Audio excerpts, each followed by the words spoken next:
Wake to sleet slashing the windows, wind moaning in the oaks. Look at the clock glowing in the dark. 3 a.m., roll over, sleep. Across the harbor, a coal barge shoves its way through the night. Men stand on the dock, watch through the storm, waiting to catch the mooring cables, thick as their arms, stiff and weighted with ice. Unload coal in the darkness. The power plant is hungry and the barge is here. Good morning. My name is Rob DeRoche. I work here at Salem Harbor Station Power Plant. I'm the Environmental Health and Safety Manager. Been here 10 years, started in January of 2004. Wayne Melionik. I started here in May of 1985. Hi, I'm Beth Tobin. I'm from Salem my whole life. My job at the plant is I'm a procurement warehouse supervisor, so I do purchasing and I run all the warehouses. I've been here for 28 years. I'm Ed Datoli, and I started in August of '86. Hello, my name's Dan Sutherland. I'm from Gloucester. I've been working at the plant for 26 years now as an engineer. My name is Malia Griffin, and I'm the community affairs person here at Salem Harbor Station. I've been here since 1985, so I'm going on my 30th year. My name's Charlie Matzik. Right now I'm a mechanical maintenance supervisor of the mechanical division. I started here back in 1982. Community affairs is a very interesting job. It's different day to day.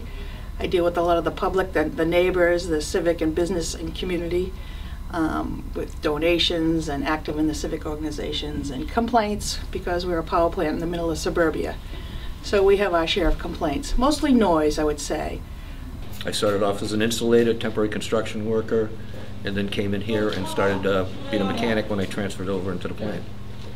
Joe Burke and myself and Mark Mansfield were up on 4-stack. We used to do a stack wash and wash inside. That's the big high stack. It's hard to tell. The biggest chimney we get out there.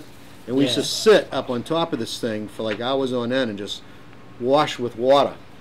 But you can see the background, and on a nice day you can see the Cape and the mountains, and it was my favorite job because none of the supervisors used to come up and check on us because they were scared. I did all the compliance reporting for the air emissions.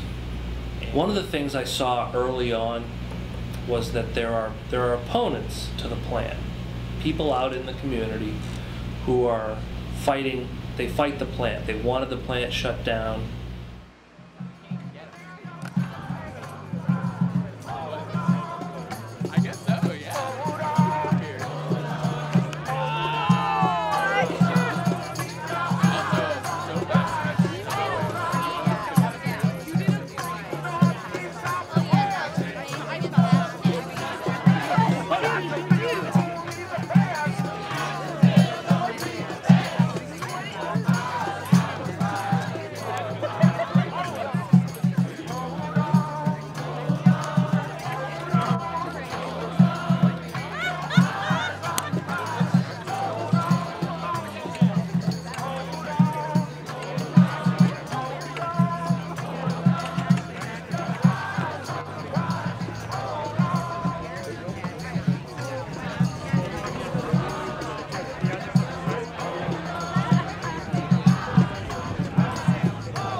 ultimately now it's economics that are taking this plant off the market, and you know, they want to build a new gas-fired power plant which is significantly cleaner than this plant. The alarm buzzes before late winter sunrise. Flick on the lights as you move room to room. Push the button on the coffee machine. Aroma fills the kitchen. The toaster, the hairdryer. Unplug your phone from its charger. The sun will not rise for another hour. This guy calls me up the page for one time, and I goes, "Yeah, what's up?"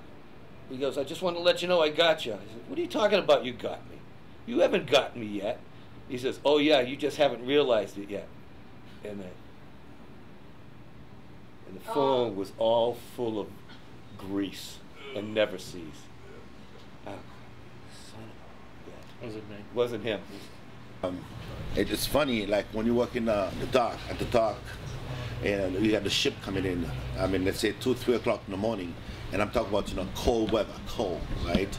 And sometimes, I remember clearly, it took close to 5, 6 people to held the rope from the ship, you know, to put it in the dock, because the rope, it's so big, and also with the ice on top of it, I mean, it becomes bigger, and it's hard to one person or 2, 3 people to carry that rope. Yeah, so I worked second shift mechanical when I first started here, and then I was on second shift for 12 years. 6 years as a mechanic, and then I got a promotion to be a supervisor, and I stayed on for another 7 years as a supervisor. And then my partner Wally was the third shift supervisor. Then they cut the third shift off and they put us on second shift together. So 93 from then till now, it's been Monday through Friday. Tons of overtime, tons of weekends, Christmases, Easters, Mother's Days, birthdays, graduations. You know, but you do it when you have a family. You do what you have to do to make a living. So.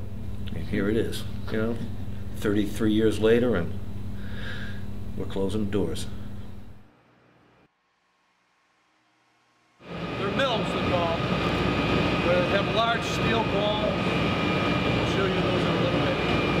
That run on a round raceway. It's kind of like a cup, balls on it. And they roll, they crush the coal, pulverize it to like less than 200 mesh, which is finer than talcum powder. So that gets lifted up through fans that blow hot air into the pulverizer, lifts it up through this piping and distribution system into the boiler room. You'd be working in the shop, and there's a guy in there, Joe Burke, comes in, he's looking for a reamer, and I had all the reamers. He like cleans out holes, so it's like a big drill bit. But anyways, he was looking for a certain size reamer, so Joey goes, "Can you help me out look for it?" So we laid him out on the workbench, and we get them all rolled out, and we're talking like normal people do when they're doing something. You can multitask. I can do 2 things at once sometimes. So here comes Ted walking through the shop. He says, "What are you guys doing?" And I said, "Screwing off." Here we are working, and you plainly see that. He says, "I want to see you in the office now." And I'm like, "Ted, we're working over here." Now I'm getting huffy because he's saying I'm not working, and Joey's screwing off. He goes, "I want you in your office now, on the office now." He says, "I'm going to talk to you about this." I'm like, "I'm not going to the office till I get my steward." So I call up Betty and I says, Ted's all over me. He says I'm not working, and I think I was all uptight. And you said, "Let me go talk to him first." And I'm out here with Joey. I'm like, "I can't believe this guy." He says, "We're working all day long," and so he comes out. He goes, "We got to go in and see Ted." So we go in and see Ted, and then Ted said, "Can I swear?" Yeah. "You're fucking me." So I said, "Fuck you. I don't take that from you, and I don't even know what I said anymore." And he goes, "Calm down." I said, "Fuck you too." And I ended up walking out. Remember that? Yeah, I do. That's a good memory. During the wintertime, number 4 unit would come off, and that's an oil unit. So the precipitator is an oil ash collector with a wet bottom. So it's actually like 8 swimming pools up in these places. So you got these panels hanging down, or bottles, and then you got a pool probably about, say 25 feet by 35 feet, about 1.5 feet deep, full of water. And as the panels charge, it drops the electrodes down, it goes into the water, then it gets processed through a filtration system, and they pull the oil ash out. But when the system comes down, well, you have to get in there and clean. So you have to go through a 25-inch door, a round manway. You crawl through. You have a yellow rain suit on with a Tyvek suit, white suit on. You can't stand up in there, so you're kneeling down in the mud. And there's 5 different bays separated by a baffle plate. And the only way to get under that baffle plate is to crawl out or go through the next hole, or you have to slide on your belly to go through the next bay, through the mud and the water. It's drained down, but you've still got mud. And you get out of there, there's no heat. It's second shift, it's January or February or March. You're in there with water hoses, squeegees, just getting all the ash and mud out of there. And there's 8 of them you have to do. And second shifts used to get to do them all the time. They're heavy steel tubes, one after another in a row, create like a wall. We call that a water wall. There's a water wall, tube, boiler, and it just surrounds a big firebox. Ignite the fuel inside of that firebox. The water walls absorb all the heat, turning the water into steam, which eventually gets to the drum. Each supervisor was responsible for 1 turbine during overhauls, and then that slowly would change, and I took over 2 units, then it was 3 units, then I did all the overhauls for like the last 7 years. This is the bottom of 4 boiler. As you can see, 1 and 2 are pretty much the same size. They were 1950s era. The wiring, everything, you just strip it right down to everything. And it lays out in there in parts, and you just clean it, inspect it, repair it, rebuild it, and put it all back together. And then hit the switch and hope it runs. 3 units, very similar. It was a little bit more modern. It's a lot larger. They started making boilers bigger. 1 and 2 about 80 megawatts each. 3 unit was 150, 160 megawatts, almost twice the size of those 2. And 4 boilers, again, twice the size of, more than twice the size of the 3 unit. You know, it was a lot of working on the turbine and tearing it apart. You know, you're taking something that weighs probably 90 tons that spins at 3,600 RPM constant, you know, with a clearance between stationary parts and rotating parts, because the idea is to get the steam to go through the turbine blades and not around the turbine blades, so you got to have an exact, precise gap there. Also, it converted fuel oil, bunker oil, number 6 oil, built in the 1970s, prior to the oil embargo. Oil was fairly cheap. I really like it. What I learned over there, I can use it on the outside and help some other people too. I didn't know how to work in my cars. So once I started working in mechanical maintenance, I took my car to another mechanic. I was doing it myself.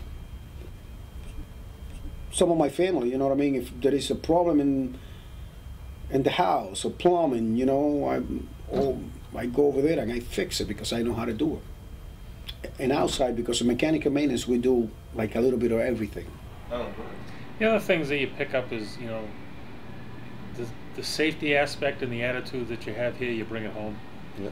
You know, if you're going to reach something, you know, you're a little hesitant to go grab the milk crate to stand on that. You're more apt to go grab a ladder. Mm-hmm. I'll always be mad at the people that tried to shut us down for years. I don't think they realize how the electricity gets to that box on the wall.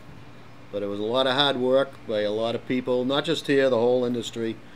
But I'd like to say I hope everybody has success when they leave here. It's been a good ride. Gonna miss them all, probably see a lot of each other, but it's too bad that we're going away. A lot of history in this property right here. I can't tell you all the stories I've heard about how somebody who they felt like this was all they could ever do, and they worked here and they loved it. Now that it's being taken away, they're scared or apprehensive. But in 3 years, when you've made the transition and you're doing something maybe completely different, I think you'll look back on it and say, you know, maybe it is one of the best things that happened to you. I don't expect that's the case for everybody, and I'm not going to blame you if that doesn't change your outlook now. But it's possible that in 3 years, some really great things have happened. So, 3 years from today. I guess all joking aside, it's through the years, we've met a lot of great people. We've worked with a lot of super people. We've become, friends, the camaraderie. We've been there for the good times. We've been there with them with the bad times. A lot of us feel that we're all just one big, extended family. When they laughed, we laughed. When they cried, we cried. Yeah. It's really tough to see it come to an end. Yeah. The junior guy in our shop, the junior guy, is 20 years. That's the junior guy. And then it goes from Wally, which is probably the longest, to me, to every. We've grown up here. We've raised our families, buried part of our families here. You know. Yes, we have. And we've all bounced off each other. We spend more time here than we do with our wives and our family most of the time. Yeah. For several years, we spent more holidays here together. Yeah. Than we did with our own family. 7 days a week. It was nothing to have 800, 1,200 hours overtime a year. That's 40 hours a week as a week. Then you put that into 1,200. That's a lot of extra hours here spending. That's 2,080 working hours a year. There were, some Christmases and New Year's. Yeah. I'd come in and relieve Charlie. Yeah. Later on, Charlie would come in and relieve me. And we'd just keep working the job around the clock. And, Merry Christmas. Happy New Year. A little bit more expletive than that. But. Are you rolling? Yep.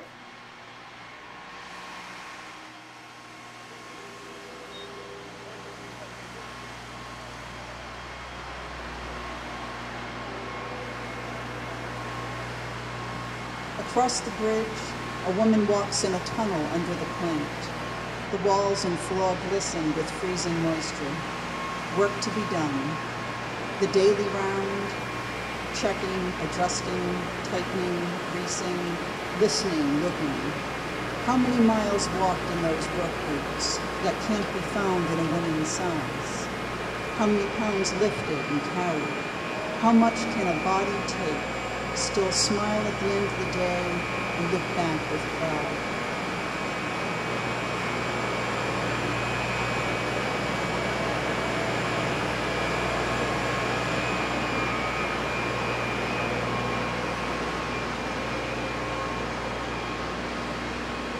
Switch on the news of the world, what went on while you were asleep. Across the wires, electricity hums. In the control room above the turbines, people watch dials and monitors. How much to generate? You can't warehouse kilowatts, only make them in the moment. Be ready. Hockey players in a face-off, batter waiting for the pitch, runners crouched at the starting line.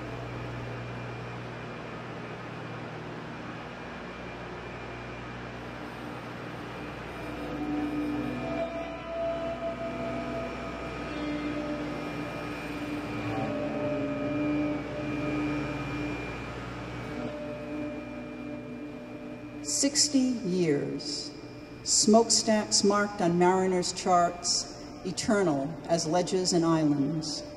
Roar of turbines constant as the wash of waves on the shore. Electricity flowing along the wires, dependable as tomorrow's sunrise. Now the last coal barge has come and gone. Turbines are silent, machinery dismantled and carted away. The people who lit and warmed our mornings, who gave us the news every day, have walked out the gate into a different world. What is left but our thanks?"